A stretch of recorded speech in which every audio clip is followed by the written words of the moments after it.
Right. Good morning. Today is a relatively very special show that we have. We have a special guest joining us to be interviewed by Senator Black. So I want to go ahead and turn it to Senator Richard Black to introduce our guest and hear what he has to say. Well, good morning. We're very pleased to have with us Lieutenant Colonel Anthony Aguilar. I want to give you a little background on him. Tony Aguilar served for 25 years as a U.S. Army infantry officer. He was Special Forces qualified, served 17 and a half years as Special Forces Green Beret. Was involved in very substantial combat, a number of combat tours. He received the Purple Heart for being wounded in action, and the Bronze Star for his valor in combat.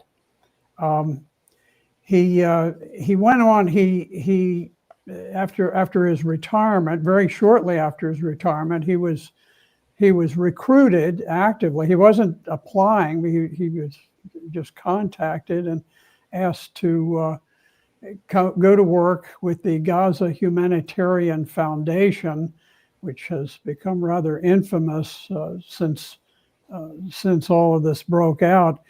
But he went to work as a subcontractor delivering food aid to Gaza. At least that's what he thought was his assignment. And he's personally witnessed some things that were very disturbing that he's going to talk to us about. He has been prominently interviewed on the Tucker Carlson show. He's been on Grey Zone, on BBC, the British Broadcasting Company, France 29, Democracy Now!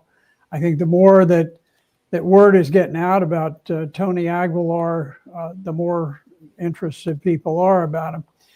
Before I turn it over to Tony and turn it back to Morgan, I guess. I want to just say a word about infantry officers. I know a great deal about infantry officers because although I was a helicopter pilot in the Marines, I volunteered to be a forward air controller on the ground with the 1st Marine Regiment, part of the 1st Marine Division. And we were involved in very, very bloody combat that led up to the Tet Offensive. There was an elite North Vietnamese division, the 2nd Division, which was trying to prepare the battleground for the capture of Da Nang, which was the 2nd largest city in South Vietnam. And it was the 1st Marine Division that blocked them. And specifically, it was the company that I happened to be with, Fox Company 1st Marines, that first engaged with the North Vietnamese division. Now, I was later on an Army JAG officer, and one of the things I found that the best members of juries at military courts-martial were the infantry officers. They were logical, they were discerning, they did not get swept up by trends or by fanciful notions. Infantry officers are very self-sacrificing. They have to have the courage of their convictions. Normally, the very top Army officers are, they come from the ranks of the infantry. Infantry officers must remain rational and clear-headed under the most harrowing of conditions because people's lives depend on it. So we're really very honored to have Tony Aguilar with us today because he is going to provide us some information that is very heavily censored by all of the mainstream media, but it deals with the way that the Israeli army is approaching the attack on the Palestinian people in Gaza. So with Yeah. that, Morgan, you go ahead and take it from It there. is certainly an honor. So let's go ahead and bring him in here and have him tell what he witnessed while he was working as the contractor for the Gaza Humanitarian Foundation. This episode we titled G.H.F and the Client, after some of the revelations that Tony Aguilar has dived into, basically alluding when he, well, actually, I'll have him tell us. Tony, before you start, you and I were just talking about one incident that you had involving a helicopter and the situation there. And I think just so that people can grasp the flavor of what you did as an infantry officer, if you could just, if you wouldn't mind recounting what you were telling me about the helicopter that was hit by the RPG. Yes, so many are aware of our operations in Afghanistan. I've deployed to Afghanistan on numerous occasions. One in particular during Operation Mushtarak, which was the clearance of the city of Marja, which was in Helmand. And most people would know that the Helmand province was a pretty violent and dynamic and kinetic operational area in Afghanistan. For anyone that's been deployed to Afghanistan, the Helmand is infamous and notorious. And we were conducting operations into Marja to resupply and to bring in more ODA elements, commandos from the Afghan special operations. And the helicopter we were in, which was an MH-47. So it's if you imagine the Chinook CH-47, the MH-47 is a modified version of that for special operations. And enemy fire, RPG, small arms fire helicopter was coming in on landing and had a hard landing.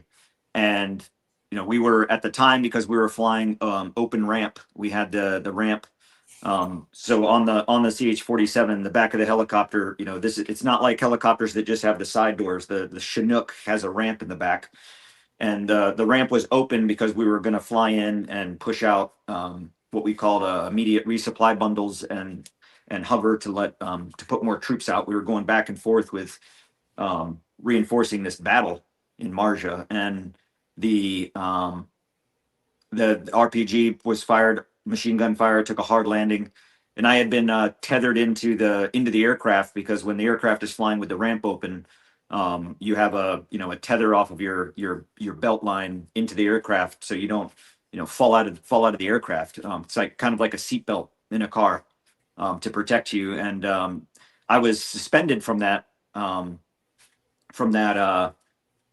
tether, and I couldn't, with the weight of my body armor, everything else, I couldn't unhook that tether. And it was dark, and when a helicopter hits the ground and crashes, it's not like what you see in the movies where there's the helicopter hits the ground and there's this giant explosion. There's crumpled metal, there's rotors that are still spinning, there's chaos, there's smoke, there's fire, and I was trying to get myself off and I couldn't. It was the pilot that cut my tether to help me to get me down, essentially, so we could all exit and exfil to a safe distance from the aircraft, which was destroyed.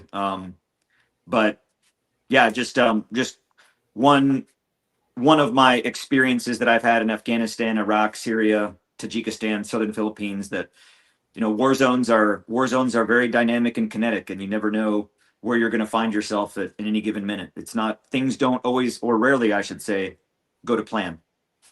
Yeah, I just thought that snapshot, I was impressed by it, with you hanging upside down in the from a cord in the helicopter. You mentioned the helicopter pilot was badly wounded, and he somehow managed to reach the tether and to cut you down and free you.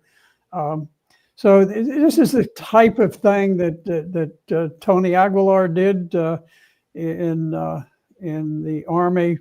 And so Tony, you, after this long time, I want to mention one other thing I forgot to mention is your wife was, she was also with the 82nd Airborne Division, wasn't she?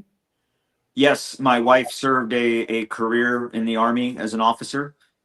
She was a public affairs officer, deployed to combat with the 82nd, deployed numerous times with other units, and she actually spent the majority of her career in special operations because we married very early in our career. We were both young captains when we got married, and she had been assigned to units parallel and adjacent to where I'd been assigned. So 1st Special Forces Group at Joint Base Lewis McChord, 1st Special Forces Command at Fort Bragg, U.S. Special Operations Command at Fort Bragg.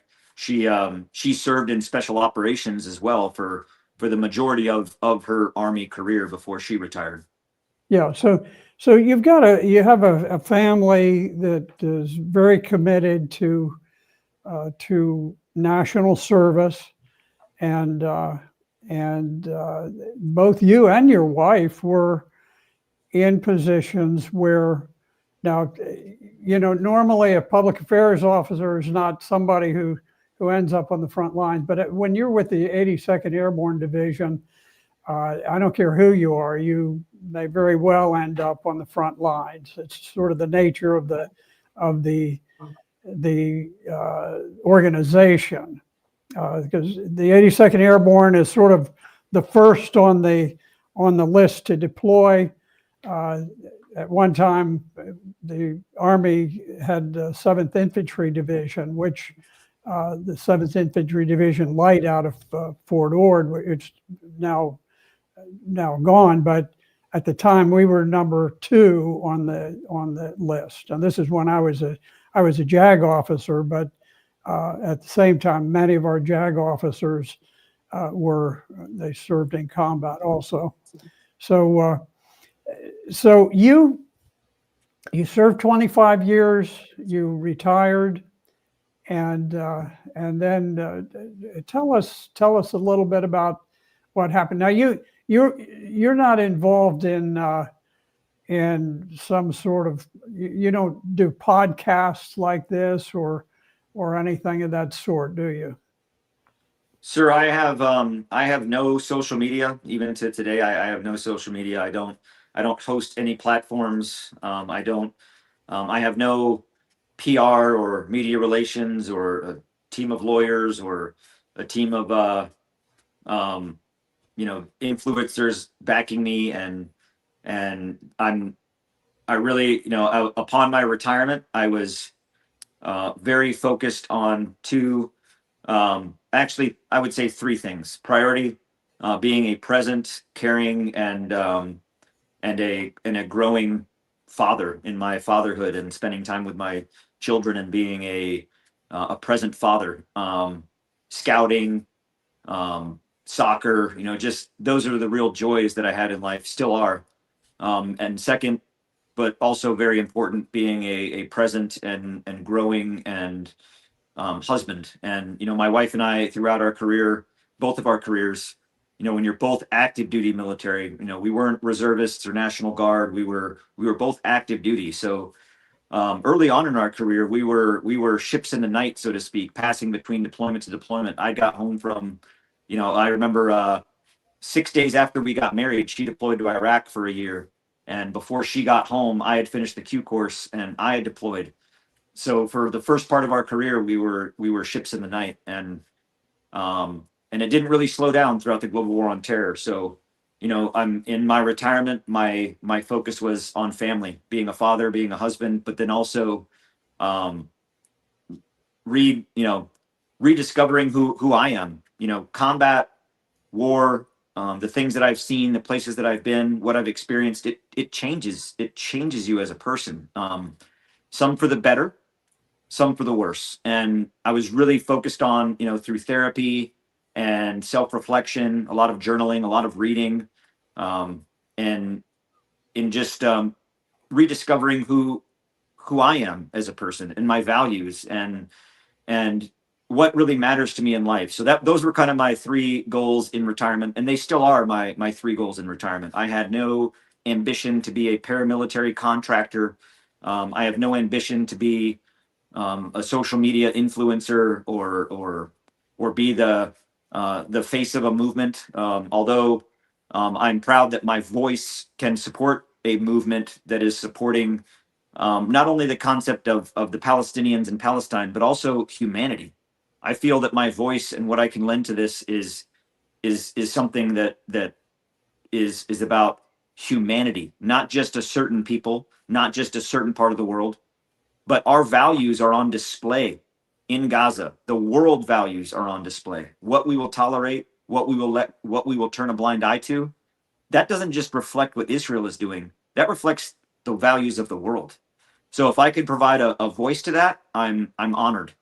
But yeah, my retirement life was not focused on becoming any of this. Or Yeah, I think the fact that you're on shows like Tucker Carlson, like the Gray Zone. I don't know that the Gray Zone is partisan at all, and I don't think Tucker Carlson really is either. But they're both very, very concerned about the truth.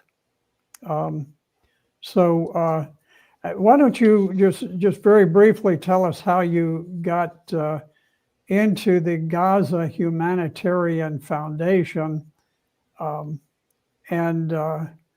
then what exactly did you see and experience, and what did you learn while you were on the ground in Gaza?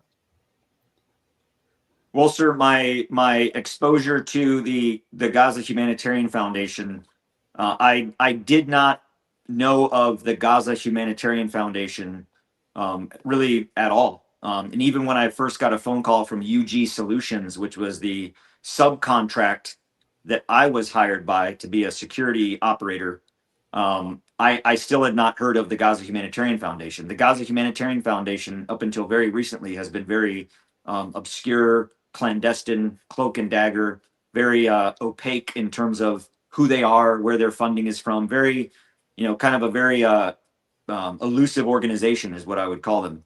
So I didn't know anything about the Gaza Humanitarian Foundation. Two things I knew when I got a phone call from UG Solutions on May 13th, calling me to recruit me because they were seeking to hire recent retirees or recent out of service veterans that had a special operations background specifically, which is why I was called. I didn't know of UG Solutions. I didn't know of an American Israeli mechanism that was going to be going into Gaza to provide humanitarian assistance, humanitarian relief, and deliver humanitarian aid. What I did know was that the United Nations had been blocked or prevented by the Israeli government from going into Gaza. So, but then I also from that could ascertain that the Palestinians were starving. Not to label the entire population of Palestine of Gaza as Hamas is so irresponsible.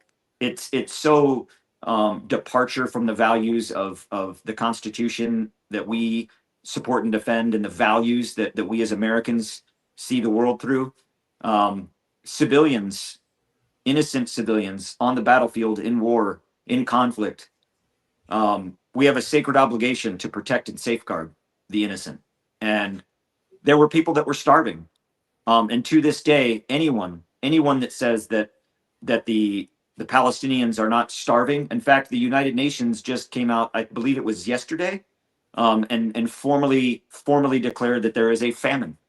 And if you look at the aspects of starvation, class 1 through class 5 starvation, and then what reaches the threshold of a famine, that's not something that should be taken lightly. That's not a characterization or a title that's just slapped on something for propaganda or headlines. That's a serious matter. So I agreed taking the job, so to speak, because I wanted to help. I wanted to do right by humanity. I felt that I could be a part of something that was going to help people in need. I truly believed in the intent of the mission as it was expressed to me or conveyed to me, that we were going to provide humanitarian aid, deliver humanitarian assistance to a population of people that were starving, that were dying, that were in dire need.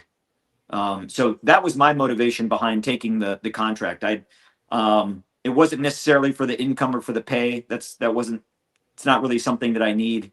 I'm very blessed with the fact that between my retirement and my VA and my wife's retirement and my VA, we're blessed that I don't have to seek other people's income or employment to. I can be free. So it wasn't for the money. It wasn't for the glory of war. I've experienced enough war. I really wanted to be a part of something that I felt was a critical aspect of humanity. So that's why I took the job, and that's how I got involved in the overall Gaza Humanitarian Foundation project, if you will. Okay, well, let's get right into what you experienced and observed when you first arrived in Gaza. So one thing that I will remember very clearly from the beginning, I arrived into Israel on the late afternoon, evening of the 18th of May, and we hit the ground running. And just immediately there were concerns that I noticed from my experience as a military officer and planning and deploying your force, deploying your unit. There's things that you do before deployment to, what you call, for RSO and I, receive support, onward integration. You do things to make sure conditions are set. And none of those conditions were set. And that was very concerning to me. We had no rules of engagement. We had no standard operating procedures that were provided. We did no rehearsals. We did no familiarization with our weapons or non-lethal munitions. We didn't qualify on our weapons. We didn't in any way demonstrate our proficiency. It was pretty much, here's your rifle. There's Gaza. Go. So I had those concerns initially, but I'll talk about the 26th of May first. On the 26th of May, Jake Wood, who was the director of the Gaza Humanitarian Foundation, the first director of the Gaza Humanitarian Foundation, on the 26th of May, he stepped down. He resigned in protest and stepped down from that position based on his concerns that the Gaza Humanitarian Foundation would not be able to meet the need and would not be able to meet the need in a humanitarian way, that humanitarian principles would not be met by this contract. So that was concerning to me. It's kind of like, you're in an airplane and the pilot jumps out the window. You're like, what do we do now? Like that was concerning. But to rewind to the 24th of May, 24th of May is the first day that myself and other Americans under this contract went into Gaza. We were doing what you would call in the military a leader's recon. In layman's terms, it's pretty much an assessment, a tour, going in and getting eyes on to make to refine your plan. No Americans had been to these sites, to the distribution sites in Gaza. That was concerning to me. Because I felt that, okay, we're supposed to be an independent, unilateral, unbiased mechanism to provide humanitarian assistance, and we didn't choose the sites, and we didn't build the sites, and we've never seen the sites, and the sites are supposed to be operational. Who built them, and who picked where they go, and who determined how they would be? That doesn't seem very unilateral, independent to me. And what I soon learned is that the Israeli Defense Forces, the Israeli government, and the IDF were in full control of this process. There was no independence or unilateral nature to the mechanism. On the 24th of May, before we loaded into our armored vehicles escorted by the IDF, the Israeli Defense Forces, into Gaza, we were given a briefing, kind of an overall patrol brief, if you will, laying out of a large map showing us where we were going. And the first thing I noticed on this map that gave me immediate concern with regard to international humanitarian law, protocols of the Geneva Convention, law of armed conflict, law of land warfare, is that the distribution sites were in the engagement area of an operational offensive, Operation Gideon's Chariots. So if people that aren't familiar with this vernacular or what I'm saying, they would think that, well, all of Gaza is a war zone. That may be true. However, even in war, there are areas that are classified as sustainment areas, support areas, combat areas, the front line of troops, the front line, if you will, and areas that are protected areas. This is common sense for any military practitioner, especially when you're considering being involved in a conflict. So the Israeli government, and the fact that they have a professional standing military force, a defense force, but nonetheless an army, it concerned me that these sites were not only determined to be located in, but built in active offensive combat areas. And that is a violation of the Geneva Convention, in that distribution sites for civil service, for civil relief, water, food, medicine, churches, mosques, schools, should not be placed or established in areas that will put the population at risk. And this immediately stood out to me as a concern. And I voiced this concern to the leadership right then and there. I said, these sites are located in the engagement area of Operation Gideon's Chariots. We can't distribute it. How are the people going to get there? We can't distribute aid from these sites. And I was told, well, you don't know what you're talking about. We're fighting a terrorist organization. Geneva Convention doesn't apply. And I was like, excuse me?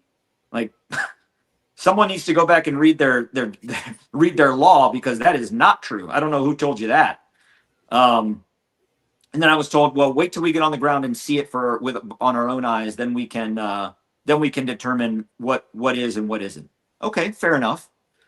So we get into our armored vehicles. We pass through Gate 231 into Karim Shalom and along the Philadelphia corridor into Gaza, and we go to the sites. And sure enough, absolutely, as briefed, these sites are in the engagement area of an active offensive. When we showed up to Site 1, we went to Site 1 first. I went to the northern berm to get a kind of a, for me, whenever I go into a tactical area that I haven't been into before, the first thing I do when I get on the ground is I take to a piece of advantageous terrain. I take out my compass and I figure out where north is. Just standard infantry, just good practice, right? So as soon as we get there, I'd never been into Gaza. I'd never been to these sites. So as soon as we get on the ground, I assess my current situation. I move to the northern berm, take out my compass, shoot an azimuth. Okay, north, west, east, south. All right, I'm oriented. And as I'm looking from this pillbox, this tower reinforced position on the berm, I see active combat and a battle ongoing right outside of the site. Markava tanks, IDF infantry engaging an enemy that wasn't returning fire. I don't know who they were shooting at, but an active battle. And when I came back to our little school circle, so to speak, where we were doing the site brief, again, I brought that concern. I was like, we can't distribute from these sites. Morally, ethically, legally, we cannot distribute from these locations. And let me interrupt you just 1 second.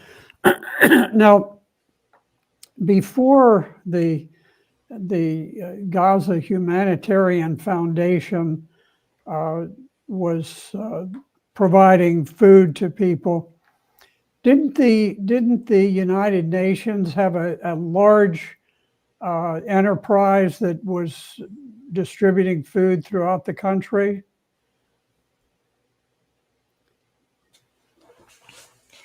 So yeah, when you looked at the comparatively under the United Nations, predominantly led by UNRWA, but other organizations within the United Nations, it wasn't just UNRWA. There was World Food Program, World Food Kitchen, Médecins Sans Frontières, the Doctors Without Borders. There were so many organizations and NGOs, organizations that have been doing humanitarian work for decades. Decades. The United Nations has been doing humanitarian work for decades, 80 years to be exact. So they had over 400 sites. There were over 400 sites in the enclave, and they distributed over 400 sites with over 550 trucks a day. So we were going into a mechanism now by the G.H.F. where we were delivering to only 4 sites. Four Okay, sites. so 4 sites. In other words, okay, you went from 400 sites to 4 sites. So what the Israelis were saying is, okay, we don't need all of these UN sponsored groups and so forth. We will do it ourselves, but we will do it with only 1% of what was going on before. So we'll collapse these 400 down into 4. We'll go down to 1%, and we will feed the entire population. What is it? 2.1 million people. We'll feed them at 4 locations. Now, where were those 4 locations? Another great question, sir. So under the United Nations model, those 400 sites were distributed throughout the entire territory of Palestine, entire territory of Gaza, from the south, from southern Rafah through Khan Yunis, Mawasi, all the way through Berij, all the way through Gaza City, Jabalia to the north, to the east and the west. They were distributed everywhere. And I'm gonna grab a map real quick because I have this one to show you that I can show on the screen here that will just give you an immediate picture of how this looks, because it's shocking, really. Let's give it a try. Yes, it's certainly interesting to hear the placements of the G.H.F. sites. Aguilar's back. Yes. Yeah, so I just want to look. I want everybody to see this map here. So this is Gaza. Flip it the other way. Yeah. Oh yeah, I'm on the reverse here. So this is all of Gaza, and you look at all these blue dots here from the entirety of Gaza. These are all these blue dots are the UN locations. Where you see these black dots, those are the 4 sites that were established under G.H.F. So under G.H.F, all this blue goes away, and only these 4 sites. And you'll notice that out of these 4 sites, 3 of the 4 are all the way in the furthest corner of the south. In this area here, in southern Rafah, southern Khan Yunis, where the sites are, there's no people live there. That area is completely destroyed, razed to the ground, no signs of life, no one lives there. So the distribution sites. So what you're saying is, okay, the Israeli government cut from 400 places where people were being fed down to only 4. So they go from 100% down to 1%.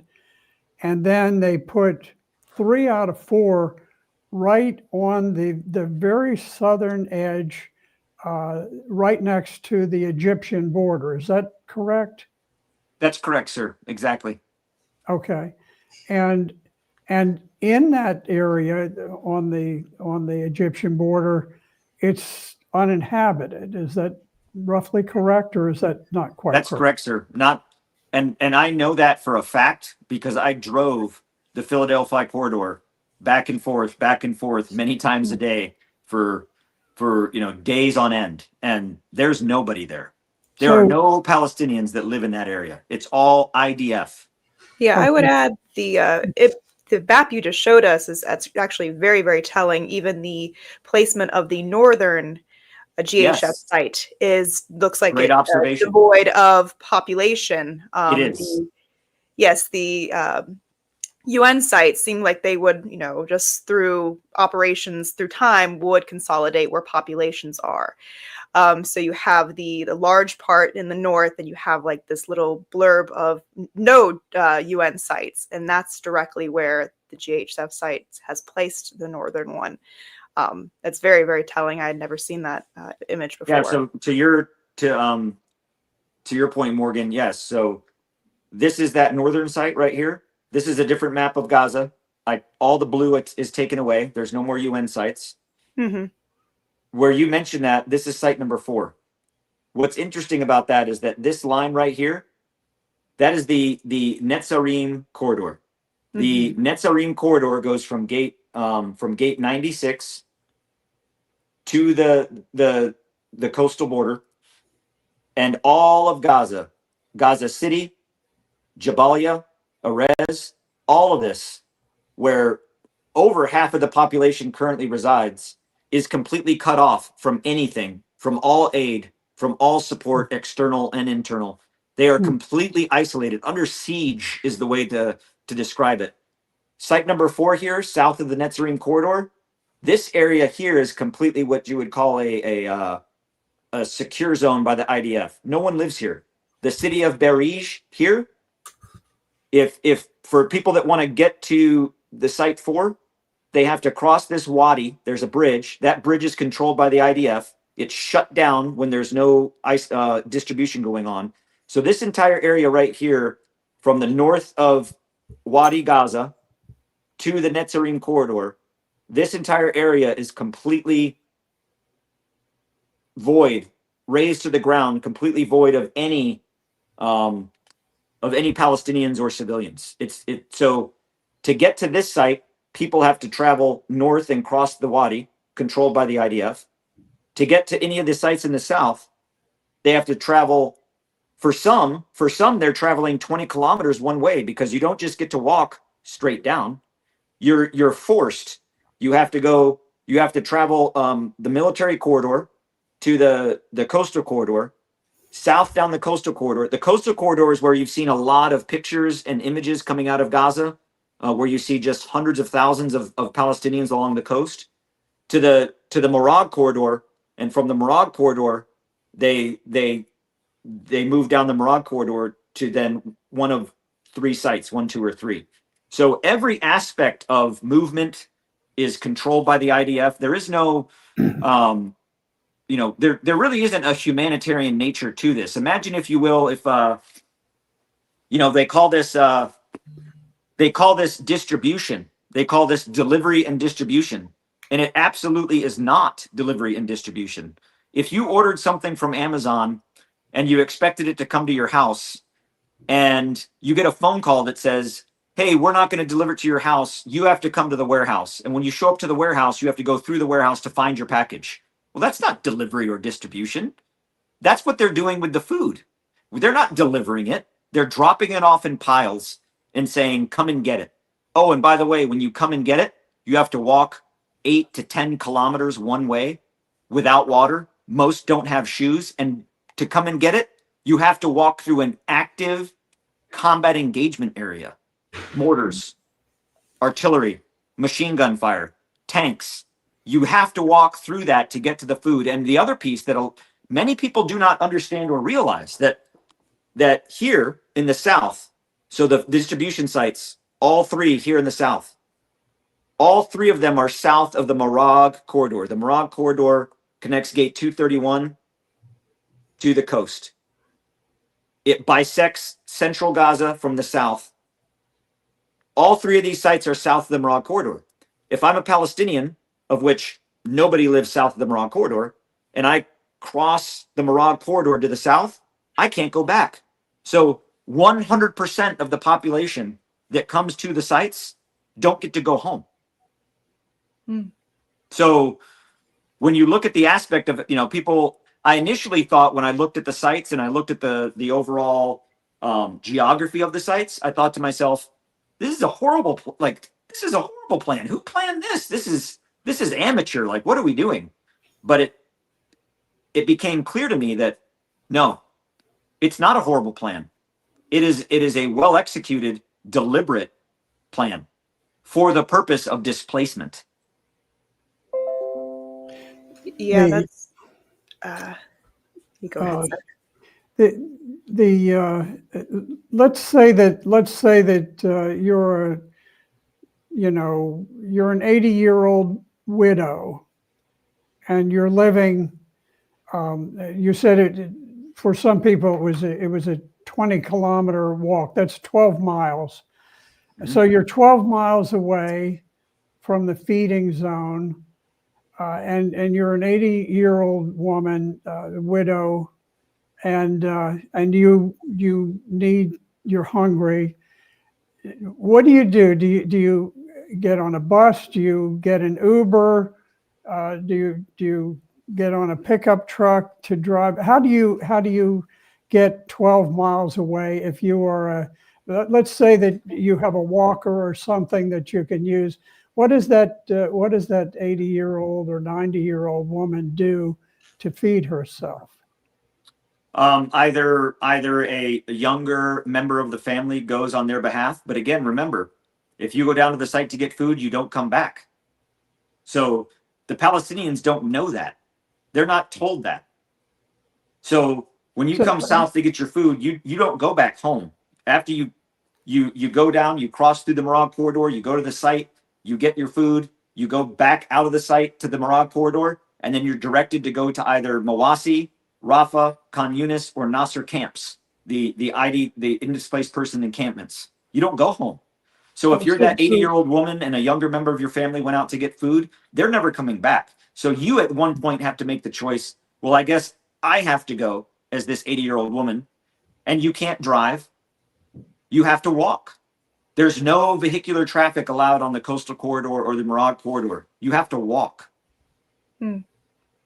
Okay, so she has to walk, and so anyone who goes to get a meal loses their home. Is that correct? Well, to be clear, sir, they're not going down to the sites and getting a meal. They're going down to the site and they're getting handed a box of raw ingredients to make a meal. The box of ingredients that they're given in a G.H.F aid box, there's no meal. There's no food ready to eat. There's no edible, perishable items. It's all dried goods. A bag of dried rice, a bag of dried lentils, a bag of dried pasta, a bag of flour, and a bottle of cooking oil. That's all they're given. No water. All of these items require water to make something out of it. And we're giving them no water. Because they're not allowed to return to their homes. There's no place to cook this stuff. It's just exactly a bag of ingredients. Exactly. There's nowhere to cook it. So when they go back to when they're leaving with their food, thinking, oh, I'm going home, and the IDF then direct them, nope, you're not going home. Here's your choice. Pick a camp. So, what most people will do is, if they're from Khan Yunis, they'll go to the Khan Yunis camp. If they're from Mawasi, they'll go to the Mawasi camp. Some don't get a choice. Some do. And when they go there, the family that's back home, where'd my family member go? They never returned. Where are they? And then they get told by either through COGAT, the Office of Governance in the Territories. It's an IDF entity under the Ministry of Defense. Puts out messages to say, oh, if your family member went down to this site on this day, you can go find them at Mawasi camp. So then this family goes down to Mawasi camp to find their relatives or find their loved ones, and then they can't leave the camp. It is designed displacement. So these camps, how many of the camps are there? Well, so right now, on this map here, I'll show you, because this map is kind of a map I made that shows the corridors, but also the camps. So right here are the 3 sites. There's no camps here. But right here, this is Nasser camp, Mawasi camp, Khan Yunis camp. Up here, this is closer to the north. This is Derbala, the city of Derbala, where the IDF just cleared last week, destroyed it, razed it to the ground. That's Derbala camp. So when you see pictures in Gaza of these massive tent cities, those are these camps that I'm speaking of. They exist. They're real. And the Palestinians are being forced into these camps. Yeah. One alarming aspect that I saw that you divulged in one of the interviews you gave is the cameras that are placed at these G.H.F sites. We kind of alluded to it before. You don't have elderly women, elderly men going to these sites. You have primarily the members of the family that are still fit enough to make this journey. Ultimately, that would kind of narrow down to military-age men, young men within the family. So could you dive deeper into these sites where they place these cameras? And you also allude to some of the actual geography of the sites, why they become so narrow at certain points, and kind of bottleneck people.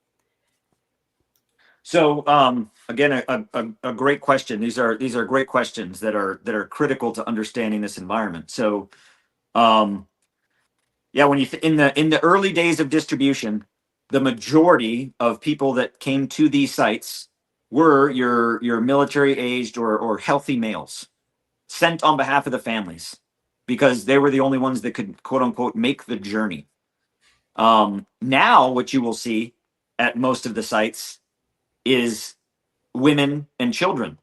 And G.H.F. will say, "Oh, look, we're now catering to the women and children." Well, the women and children are all that's left because you've displaced everyone else. So, to your point there with the site here, so if you're coming down to this site, you have to enter the site by accessing the Morag corridor from the coast. You can't access it this way or this way. You have to access it from one way. The roads that go to each site. So if this is the Morag corridor, there's a road off the Morag corridor that goes to site 1, or excuse me, site 3, site 2, site 1. So when you go to the site, you enter and exit back onto the same road that goes to the site. Kind of like, imagine if you will, like you're going down a road in a neighborhood and there's a cul-de-sac and you're turning back around and going back out the same way. So what happens, not often, but every time, is that you'll have thousands of Palestinians on the Morag corridor making their way down a certain road to a point, while you have thousands of Palestinians who have come to the site that are already leaving. So you have this convergence of people with food and people without, converging into this massive crowd at the intersection point. Then when the IDF say, "Hey, stop distribution, no more food left, stop," we then close the gates. So then you have people that were lined up by the droves of thousands that are on the entrance road that can't exit to leave. And then you have people that are on the exit road that can't exit because you have so many people that were queued in the entrance. So you just have this, what do you call a traffic jam of thousands of human beings who are hungry, who are starving, who are, hey, they got food and we didn't. It is designed dehumanization. It is designed chaos. It is, if I was imagine if, back in my days as an infantry officer and I was given control of an area to establish an engagement area to fix and destroy the enemy. I would establish obstacles that once the enemy comes in, he can't get out. I would establish fake routes and feints to confuse the enemy. When you look at how these sites are designed, that's exactly how they are designed, to perfection. Now, you kind of alluded to it right there. It was very interesting. You said that the IDF will tell you when to stop. That's right. So could you go further into that? What does that mean? Do they allot a certain amount of food every day? How much power do they kind of have in this situation? It appears that that's a very strange admission that they can just say when to stop at these certain moments where you kind of have this, I would assume, confrontations break out when you have people who are hungry meeting people who have some kind of form of flour. So are they timed in a way? And could you go further into that how they have that power? That's very interesting. So the IDF are the client of the G.H.F. They are so this whole construct, remember, the Gaza Humanitarian Foundation is not a U.S. government contract. It is a private entity. Safe Reach Solutions, which is the prime contract for the execution of this mission, is a for-profit, money-making contract entity. They are getting paid. So the contract that exists between the client and the provider is between the Israeli government and Safe Reach Solutions. Gaza Humanitarian Foundation really isn't a thing. It's not an entity. It doesn't really exist. It's this nebulous nonprofit thing that doesn't exist, but only in name. Safe Reach Solutions, which is the prime contract for under the Gaza Humanitarian Foundation, the actual mechanism that's actually doing this is for profit. The contract that exists from the Israeli government to SRS, the executioner, if you will, the interlocutor of this contract is the IDF. So Safe Reach Solutions, and therefore everybody under Safe Reach Solutions, UGS, Arkel Logistics, LMCC Construction, the client is the IDF.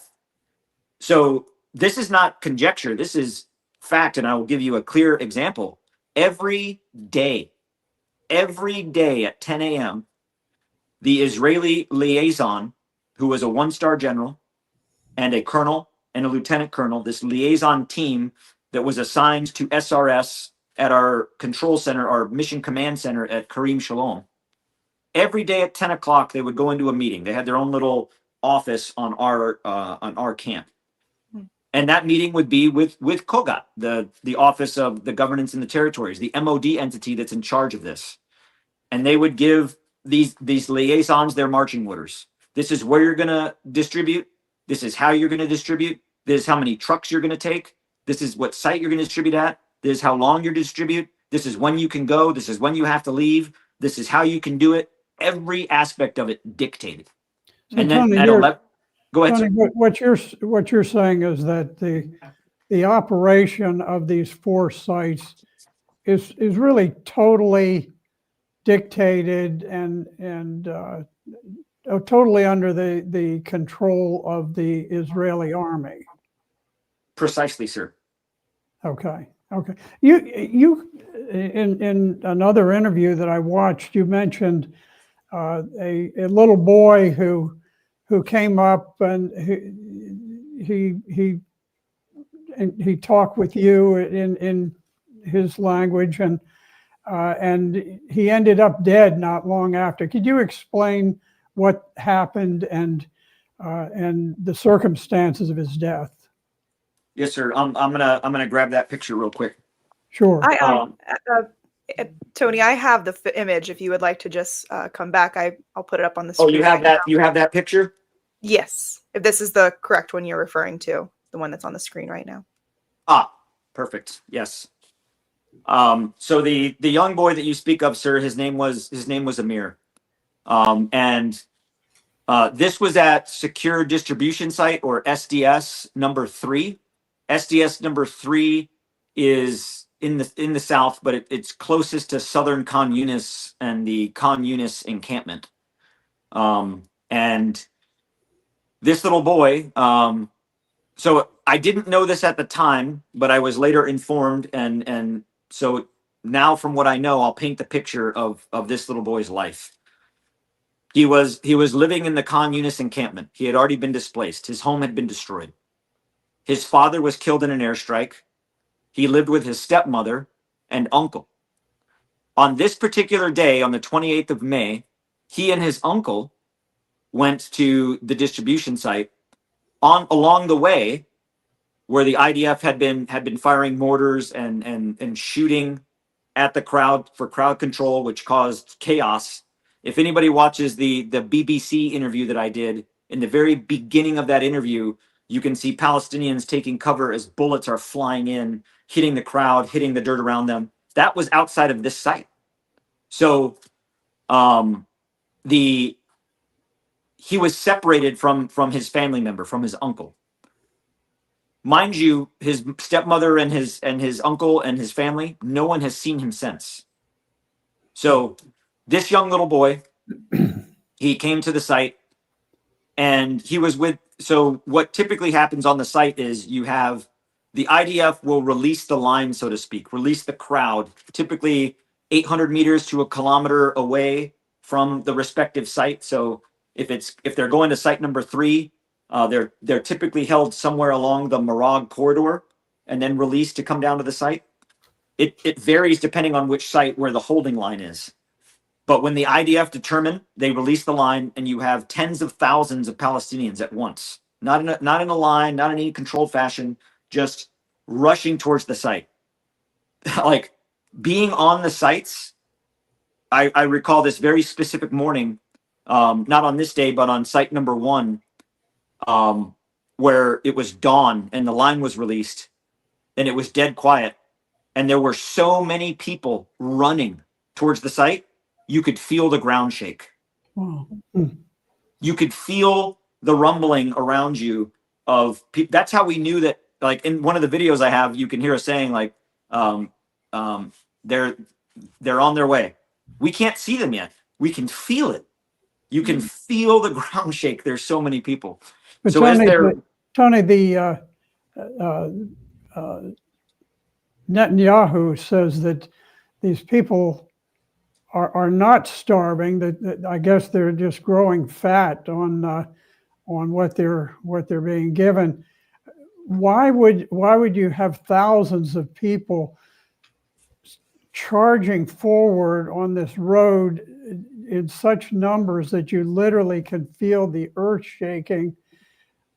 If they weren't hungry, why would they be doing that? because they're starving. Does this little boy look like he's fat? He's picking up scraps of food from the ground. Mhm. Mr. Netanyahu is a liar, and I don't know if his lies are an attempt to usurp and cover up and think that the rest of the world is stupid, or he truly believes what he says. If he believes what he's saying, so he needs a cognitive test, because he's either blind or oblivious. He's lying. Of course, the Israeli government wants to tell the world that no one's starving in Gaza, because Israel is an occupational force. When you're occupying a territory, which they do not have the legal right to do, you are responsible for the welfare, safeguard, and keeping of the civilian population. If that population is starving, that's on you. He doesn't want that responsibility. So to say that to Ambassador Huckabee, who I don't know much about him, but when he said that there's no starving going on in Gaza, I think he said at one point in an interview that the people of Gaza need Ozempic, they're so fat. He said that in an interview. Evil. He's a liar. And it disgraces me as an American to have a U.S. ambassador express and convey that rhetoric. Regardless of what side of the politics you fall on, the truth is, in Gaza, the population is starving. Starving to the point where it has now been declared a famine. Mhm. So let's continue with the Yep. boy. So with Amir, The boy. Amir came to the site, and most of the Show people us left. pictures again, Morgan, if we could show the. Most of the people left on site towards the end. You can see there's not many people on the site anymore. Typically, what you would see in the background is just a sea of people. This was towards the end of distribution. Most of the Palestinians to the site had already left. They rushed through, left. The women and children that got there towards the end of the crowd, the vulnerable, the women, the children, the elderly, there was only scraps left to pick up. There was only scraps left to harvest. You see the boy in the picture in the black shirt. He had walked up to myself and this other contractor. We were kind of standing away, giving him distance so we could observe. And this little boy in black came up, and he had a box that he'd found that he'd put some items in, and he had set it down, and he was thanking us. This little boy, Amir, he walked up, and he had it as he walked up to us, he extended his right hand, and the contractor next to me and I, we thought maybe he wanted more food, maybe he was injured, maybe he needed help looking for his family, because there was no one with him. He was alone. So we kind of beckoned him over. He walked up to us with his hand extended, and you see in that bottom left picture, he reaches out for the contractor, the gentleman standing next to me, reaches out for his hand, and he kissed his hand, and then he puts it to his forehead, and he says, "Shukran." In in Arab culture, that is a deep sign of respect. That is very reverent. He then looked over to me, and as I put my right hand towards his shoulder, he kissed my hand and said shukran. You can see in that top left picture, that's my right hand towards his shoulder. And I then, when I placed my hand on his shoulder, I could just feel just bone. No muscle, no, no real, body, just bone. And then I had felt his arm, and it was just bone. And I could feel from just looking at his face and his skin that he was dehydrated and malnourished. His fingernails were just dry, crumbling apart and breaking from not having any nutrition in his body to produce keratin. He was starving, literally starving. And he traveled 8 kilometers because he lived in Khan Yunis. So that means he had to walk all the way to the coast, a kilometer south, and then all the way back in. So 3.5 kilometers, 1 kilometer, 3.5 kilometers. He had to walk 8 kilometers just to get there. Barefoot. He's got no shoes. You can see it in that bottom left picture. His pants held up with a piece of twine. God knows when the last time he's ate or had any water.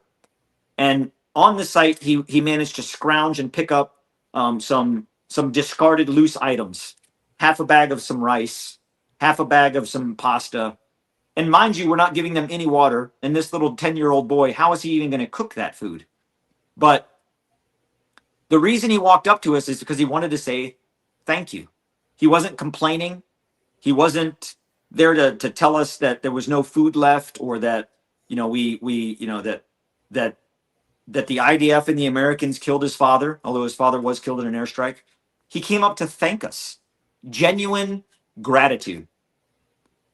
As he left and went back towards the crowd, because we had said in one of the videos you can hear say we're like saying go home, because the IDF had called on the radio and said, hey, get all the Palestinians off the site, get all the civilians off the site.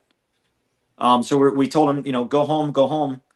So he goes back into the crowd, and as that crowd is leaving the exit, they were hit with tear gas, pepper spray, stun grenades by the UG Solutions contractors, and pushed off of the site in panic. As I described earlier, this system of, from the entrance to the exit, where at the convergence point you have this giant, massive crowd of people coming in and leaving and confusion.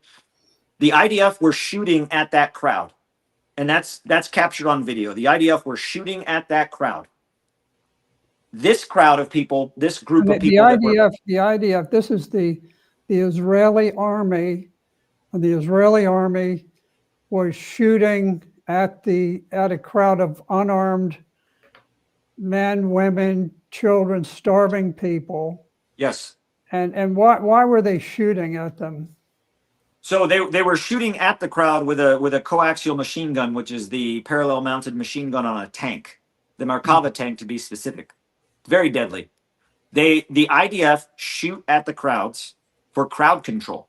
And they held no reservation about making that very obvious and clear. Like, because why are you shooting at the crowd? Oh, crowd control. We shoot to communicate. We shoot at the crowd to communicate with them. Don't come any further. Go left, go right. Don't go here. Don't go there. Get back. We shoot at them. And that struck me as a very odd way of conducting, as a professional military.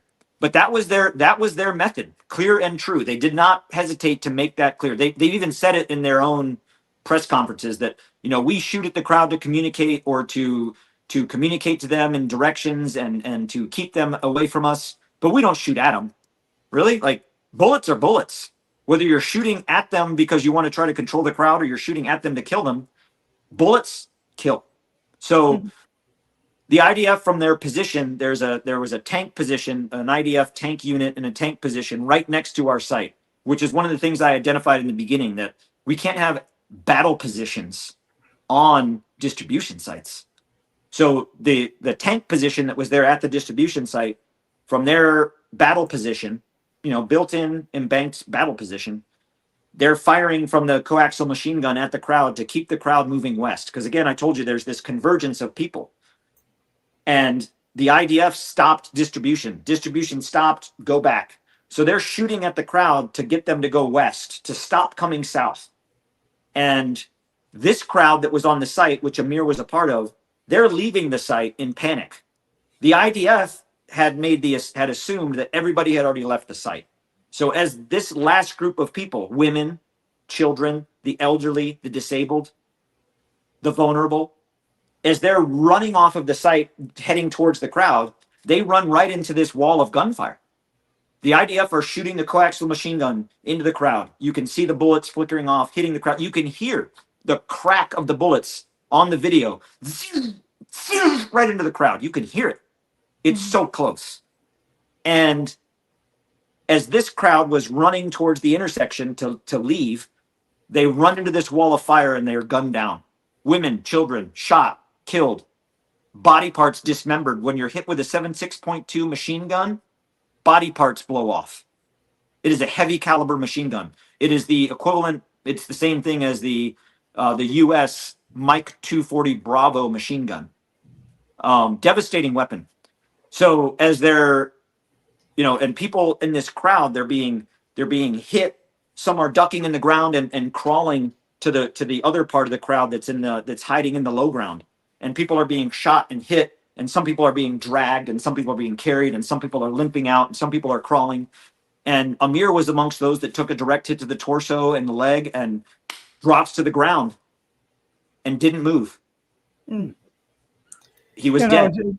It's a shame. I think if a boy like Amir could go up on Capitol Hill and could walk into the offices of all of these U.S. senators who are so heavily financed by Israeli interests, if he could go up and they could feel the bones in his chest, if they could see the little string of twine that holds up his pants, if they could look down and see that he has no shoes, if they could look at his fingernails and see that they're crumbling because there's no nutrition left, I wonder how many of them would be carrying on about the glories of how the Israeli army is attacking the Palestinian civilians and waging war on them. I remember one of the iconic scenes from the Second World War was at the main prison camp of Auschwitz that was operated by the SS camp guards. And there was a big iron sign at the entrance gate that greeted all of the entrants. And it said, "Your labors will make you free. Arbeit macht frei." And your labors will make you free. And when I heard the term, the Gaza Humanitarian Foundation, it was reminiscent of that very deceptive title over the camp at Auschwitz, "Your labors will make you free," which is such an uplifting phrase. Gaza Humanitarian Foundation, so uplifting about how it's going. It's so humanitarian. It's being so kind to these people. It is a great tragedy that very few Americans are permitted to hear things like what you're telling. I think the fact that you've begun to disclose these things has been very enlightening to people. It is clear that I don't think any rational person on a rational jury could listen to the evidence and conclude that the Israelis are doing anything other than trying to exterminate the population of Gaza. And if that differs from something that was done under Adolf Hitler, I don't know in what measure it is morally superior to what Hitler carried out in Nazi Germany. It is a very grave concern to anyone who is willing to listen to anything other than this daily deluge of propaganda. We hear about there may be 20 Israeli hostages held by the people of Gaza. And I recall, I think it was just 2 weeks ago on a Sunday that there were these Palestinians struggling to get a bowl of rice or grain or something to feed their children. And 93 people were gunned down by the Israeli army in a single day on Sunday. And these were not people who were armed, and these were not people who were threatening anyone. These were people who were starving to death. And you can get so hungry at a certain point that you simply say, I'm going to risk my life to get one fistful of food to put into my mouth. And they did, and 93 people were gunned down in cold blood by the Israelis. This has become very much of sort of a mousetrap, where the Israelis, the Israeli army will deliberately locate food and they'll draw people into it, and then they will kill them. And I don't think their objective is to be humanitarian in any sense. I think what they want to do, they want to be able to say, well, we haven't cut the food to zero.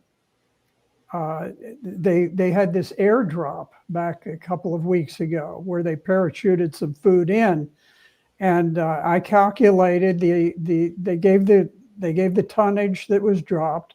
It was enough to feed the population of Gaza for 5.6 minutes.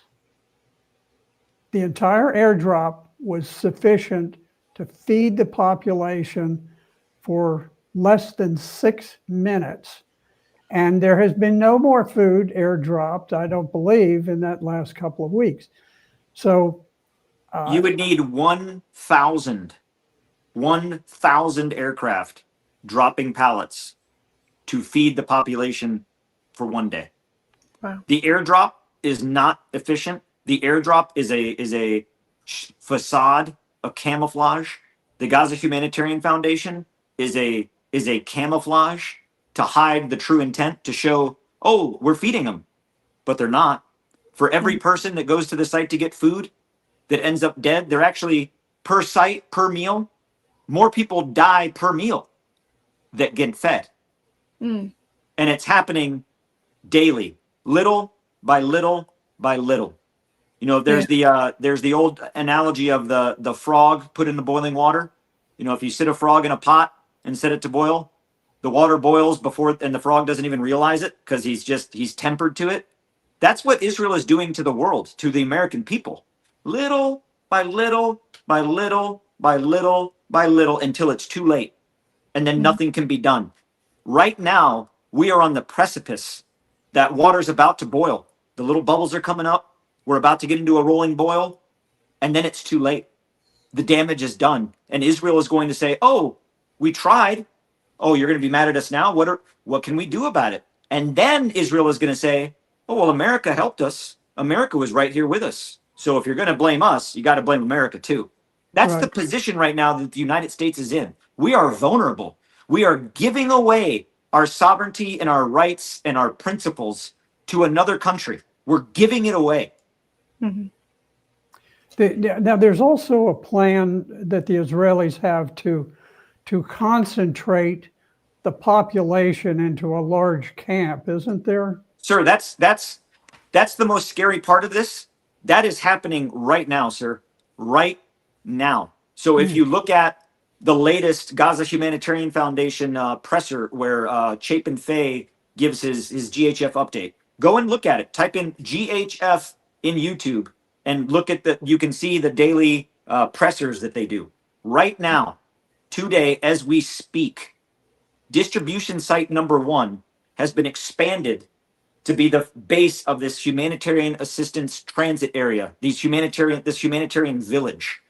Everything that I described to you about the displacement of the Palestinians from where they live in central Gaza to the south, to either being killed and dead or being put into these other encampments.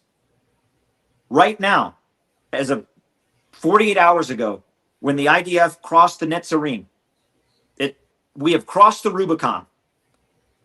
They crossed the Netzarim into Gaza City, and all the Palestinians in Gaza City are being flushed to the south. The people that are in the camps currently are being pushed to the south of the Morag corridor, to G.H.F site number 1 and vicinity, into this new tent city, this new humanitarian village, this humanitarian assistance transit area is what they call it. Transit for what? Where are they going to transit them to? This village is, this camp is surrounded by barbed wire, I believe. Yep. And the people who go in, they're not permitted to just go out. They stay. Once they're in there, they have to stay. They can't just say, I'm going. Yes, sir. It's a one-way ticket. And once you're there, if you're, so right now, like I said, right now, as we speak, you can see it. The G.H.F has even said it. If I'm a Palestinian that is, come to the site and going back to my camp now, for any Palestinian that goes to the sites, they're kept there, and they're put into this humanitarian village. And what also happens is they get their retina scanned, they get the biometric data collected on them, and they get put into this database. And you know who controls that database? The IDF. And the database is being gathered by G.H.F. So there's Orbis Industry, which is an intelligence gathering private company, is backing the G.H.F. Safe Reach Solutions. The Safe Reach Solutions vice president of operations is also the vice president of operations for Orbis, a CIA officer who's there in Gaza, who's in charge of this humanitarian assistance transit area. And every Palestinian that comes in now, if you want to come and get food, we're here for food, we're starving. Oh, scan your eye, scan your hand, get your fingerprints, get put in the database, go to the tent. Here's your tent. And they say that they're doing it to protect the population. This is a deliberate and designed intelligence gathering operation to wipe out the population of Palestine. So the people that are in the encampments that don't go south to get food because they realize they have the choice, starve to death or go get food and never come home. So they're weighing their options, hoping that the international community will convene, and soon they will be pushed out of those sites. I have seen the battle plan. I have seen the operation. There's 2 parallel operations going on right now as we speak. This is not conjecture. This is reality. 2 parallel operations. The now, offensive. Is there any way in which these camps are not concentration camps? They are concentration camps by definition. They are concentrating the population into a single location, into these encampments. So take away the context of the Holocaust, where they were called concentration camps. Let's just say that that's completely off the table in terms of context. Looking at these locations, despite any history, you would say that's a concentration camp. They are displacing and concentrating a population in an area of which they do not live. It's a concentration camp. The purpose of concentrating them in the concentration camps is to eliminate the population entirely. Yes. From Gaza. And now the population of Gaza is very interesting. It is 99% Muslim, 1% Christian. There's no Jewish population whatsoever in Gaza, and yet the plan seems to be to populate the entire Gaza Strip with Israeli Jewish people. So there will be no more Christians. There will be no Muslims. It will be a totally Israeli population. which in terms of genocide, of ethnic cleansing, of things of this sort, it's about as extreme as anything that I've ever seen or even read about. Yes. So, This well, is the genocide of our lifetime on the world stage. yeah, And the world right now is not doing enough. Sending in some airplanes to drop some supplies, saying that you're going to recognize Palestine at the UN in September, that's not enough. That's fanfare. That's sitting in the bleachers and watching it happen. The international community needs to step in and stand firm. I'm telling you, the day of reckoning is upon us. The concentration camps that are now being built in the south, the displacement of the Palestinians to the south. Who's not killed is going to be concentrated in these areas. Then what? This is the establishment of the final solution. What yeah. the final solution is, either every Palestinian that's concentrated is put on a boat and sent to some other country, or killed. This is the final solution at our doorstep, and the world is standing by and watching it. And what's more disturbing is that the world has context, history of where this has happened again, to where we know exactly what's going to happen. And we're sitting back and doing nothing because the United States has given its sovereignty and its authority and its diplomacy to another country. That is not the American way. That is not the American values. We stand firm on our principles. And right now, the United States is on the wrong side of history. And as a patriot, I will make it known what the truth is, because I firmly believe that if the American people know the truth, they will not tolerate this. Well, Tony, I want to thank you for being with us today, and certainly to encourage you to continue getting the word out. People need to hear what you have to say. It's difficult to get a voice as credible as yours, who has no distraction and no allegiance to this, allegiance to that, but simply someone who is willing to tell the truth. So I want to thank you, and I want to encourage you to continue doing what you are. Morgan? Yes, I want to extend my greatest gratitude to you, Tony Aguilar. You're coming forward. The people that are being let into Gaza. You have the doctors, and then you have now people with the G.H.F. So they have on it kind of taken the mantle of becoming the journalists, as IDF or the Israeli government is not allowing independent journalists in there.